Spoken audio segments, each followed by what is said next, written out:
Welcome to HSBC Global Viewpoint, the podcast series that brings together business leaders and industry experts to explore the latest global insights, trends, and opportunities. Make sure you're subscribed to stay up to date with new episodes. Thanks for listening, and now on to today's show.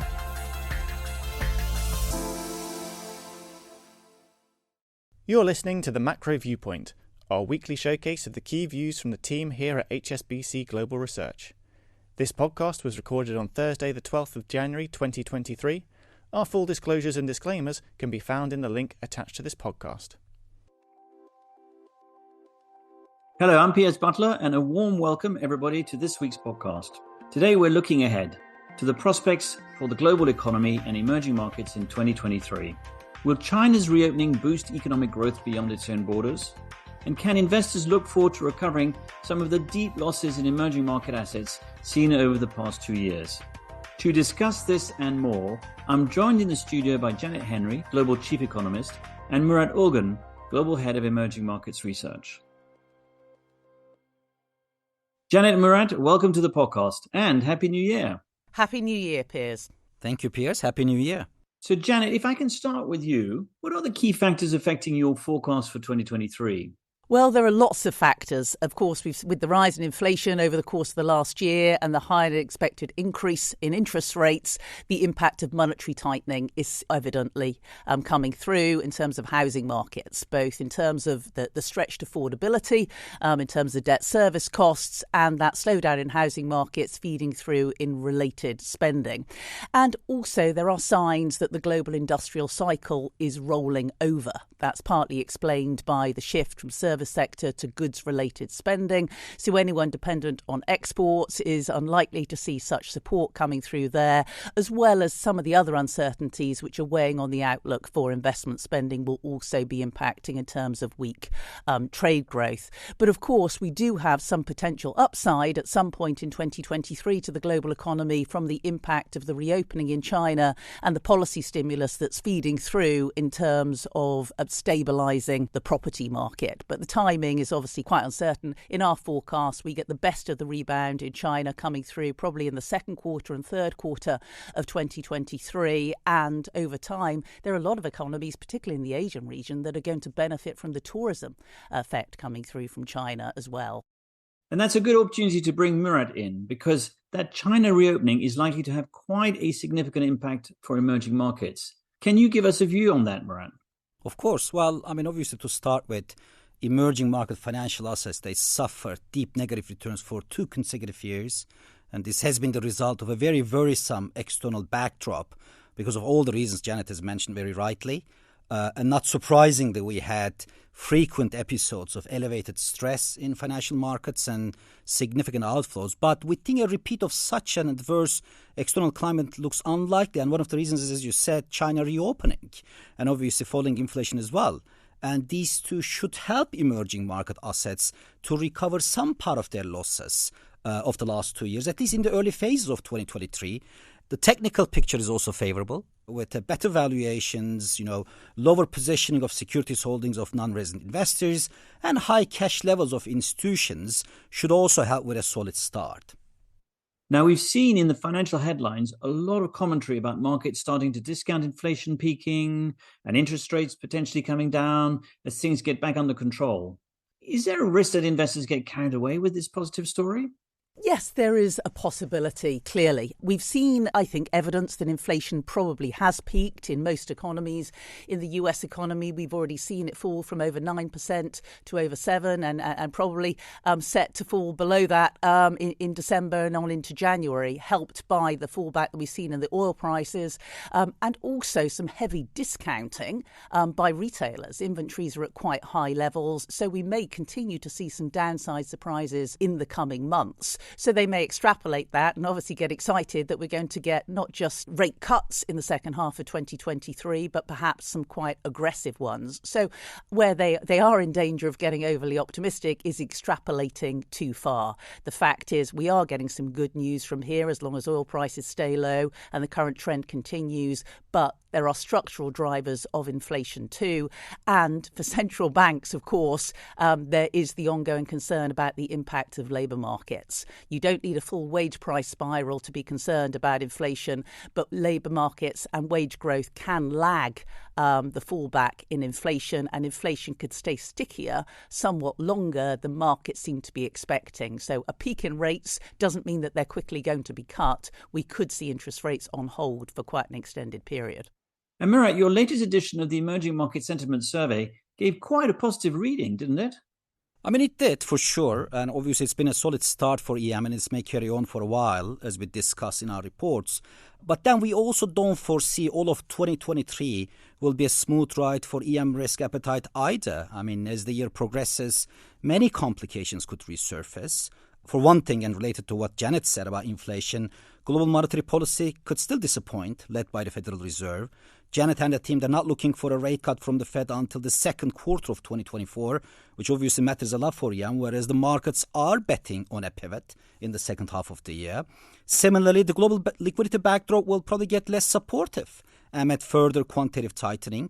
And we established a pretty strong lagged correlation between the rate of change of global liquidity and financial flows to EM, which in the end dictate EM financial conditions. And finally, Chinese recovery and rebound might be very strong.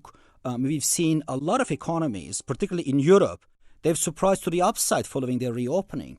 A strong rebound in China would be great news for economies that are exposed to China via commodities, manufactured goods and tourism. But it could also cause huge complications for global disinflation efforts, especially at a time like towards the second half of the year when the base effect-driven falls in inflation would be exhausted. And Janet, what keeps you up at night? What worries you most about your 2023 forecasts? Plenty, Piers, and certainly Murat touched on some of them already. There are risks relating to China. There are some big upside risks. Most economies in the world, when they reopen, have actually had a much stronger rebound in pent-up demand than certainly we anticipated coming through. That could happen in China as well. But there are also downside risks, both from COVID and from the property sector.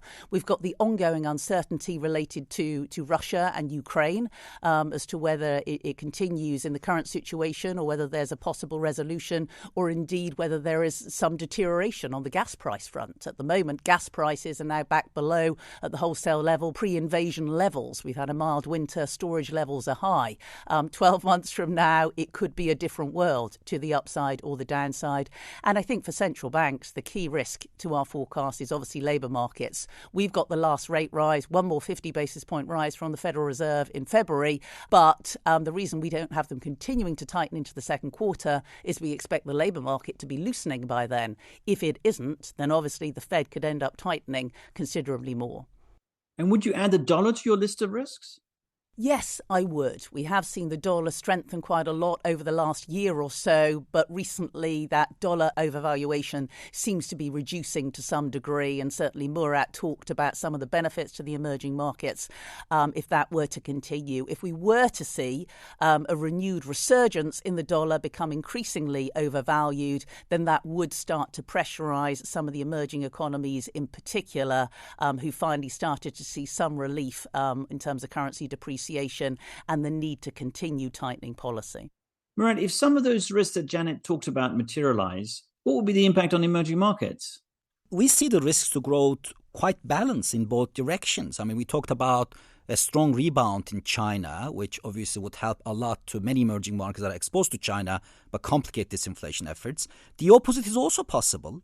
Namely, the soft landing hopes could be dashed in the event that aggressive monetary tightening earlier, combined with elevated policy rates for longer or even further rate hikes, could weaken the global economic activity with a lag.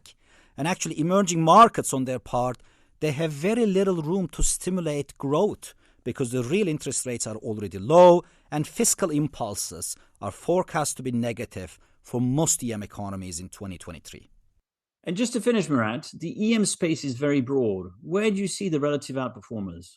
To be honest, Piers, at the beginning of the year, we like EM risk pretty much across the board. As I mentioned, EM suffered substantial outflows earlier. I mean, last year the bond outflows were $82 billion out of EM institutional bond funds. Equity inflows were $69 billion, so equities saved the day, but this was exclusively because of passive or ETF money. So huge outflows and 2 consecutive years of deep negative returns. Since the outlook has improved, relatively speaking, I mean, the growth inflation outlook for EM, because of falling inflation in the early part of the year, because of China rebound, I think EM can recover part of these losses. The technical picture is favorable. The returns are more attractive. And the cash levels are higher. So we like EM risk in the beginning of the year across the board. But then China rebound will probably help commodity producers, also, in various regions. It's only like in the latter part of the year when the complications we mentioned, if they were to resurface, then perhaps investors have to be a little bit more conservative. And our past studies suggest that emerging market external debt is a bit more defensive in a historical context, and the first asset to recover after prolonged bear markets. And we actually have lots of deep dives on it in our various reports. Janet Murat, thanks very much for talking to me. Thank you, Piers. Thank you, Piers. A few notes for your diaries for the week ahead. China's GDP data for the fourth quarter is due late Monday, and the US markets are closed on Monday to mark Martin Luther King Day. Here in Europe, it's a big week for inflation data, including from Germany and Italy on Tuesday and the UK on Wednesday. And here at HSBC, our Asia Outlook conference goes virtual on the 17th and 18th of January, featuring global research economists and strategists. If you're a global research client, you can register online at research.hsbc.com or contact your HSBC representative for more details. So that's it for this week's podcast. From all of us here, thanks for listening, and we'll be back again next week.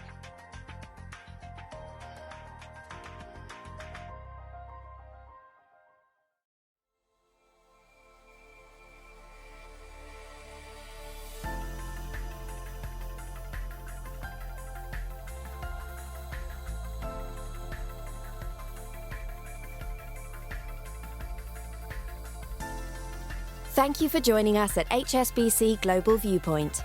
We hope you enjoyed the discussion. Make sure you're subscribed to stay up to date with new episodes.